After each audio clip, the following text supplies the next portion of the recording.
Welcome back to Boom and Bust. I'm your host, Tony Clement. I'm here with His Excellency Woongsoon Lim. He is the ambassador of South Korea to Canada.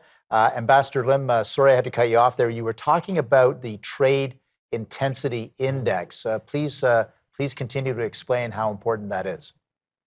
Yes, as I said, there is a study indicating that the index between Korea and Canada is just around 0.4%. It means that there is a room for Korea and Canada to double up our trade volume. And we strongly believe that there is still more we could put together. That's why President Yoon Suk-yeol of Korea, he chose Canada as a destination for his first bilateral visit abroad last year.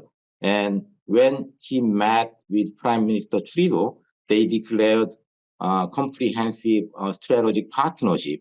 And one of the main parts of the partnership is to increase the economic security cooperation. And as a result of that summit, we decided to launch 2+2 high-level dialogue on economic security and also signing of the MOU on the critical minerals. And with this new, institutionalized framework, I believe that there is much room we can boost our trade.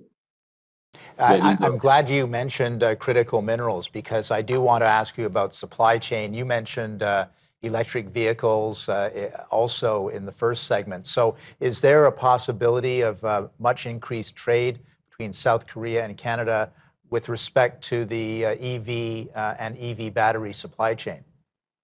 Yes, people I addressed that. There is a very interesting study.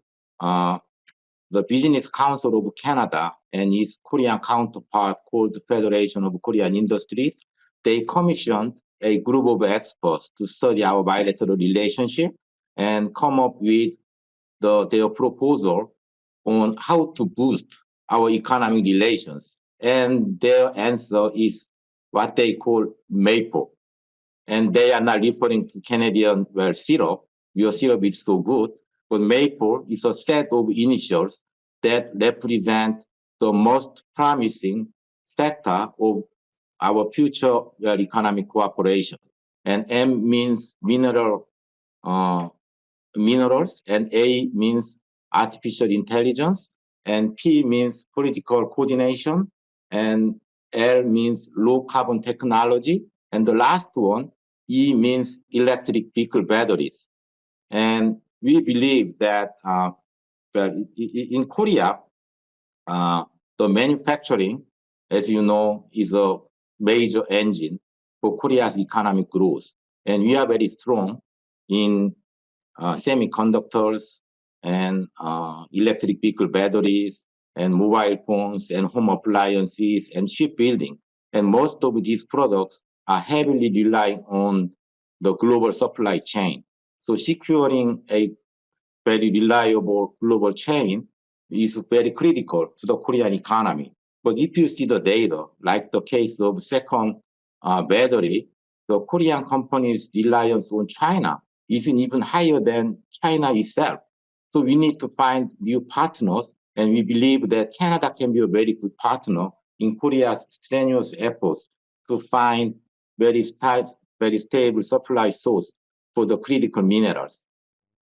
And yeah, and are you finding there's a lot of talk, obviously, in the last couple of years about supply chain and shifting of supply chains away from the People's Republic of China. And obviously, China still has some major issues as they are moving out of zero COVID to whatever they're doing now. So are you finding that Korea is taking advantage of shifting supply chain patterns?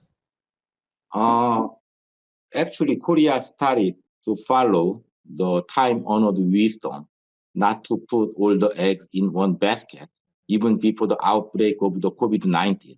So Korean governments and Korean business, we are looking for new partner even before the Russian war in Ukraine and even before the outbreak of the COVID-19. But those events had made our business more serious and more urgent. And I don't want to talk about our heavy reliance on a certain country, but as I said, we want to just follow that wisdom of not to put all the eggs in one basket. And we believe that Canada can be a very good and reliable partner for that business. Your Excellency, we're going to take another brief break for a commercial so that we can be viable here at Boom and Bust. We still have a couple of segments to go with our interview, so please stand by. We'll be right back after these messages.